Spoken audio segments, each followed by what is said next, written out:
All right, we are here with Coach Nick Aedan of Mount Pleasant, assistant coach. I'm filling in for Mr. Wally Downs today.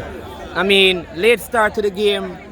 Did that affect your preparation, especially at the beginning of the game? How did your team? It wasn't ideal, because you get the lads fired up before the game, and that dies down for about an hour and a half, 90 minutes late.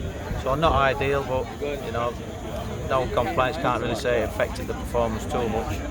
I mean, well-worked team goal, and we see this combination in many of the Mount Pleasant game. Balls coming from the right side from Devante, gets on the other side of the field, and Green cuts in and score. Is that something that you guys have been doing in practice? Because, I mean, he has scored like 9 goals so far this season, and 6 of them are basically from that same kind of play. Is that something that you strategically work out? We don't work on sort of Dev passing the ball to Reggie, but we do work on switches of play, work on stretching the opposition. We're not particularly a direct team, so as I said, we like to get lots of switches played, open the gaps up, and hope the defenders switch off.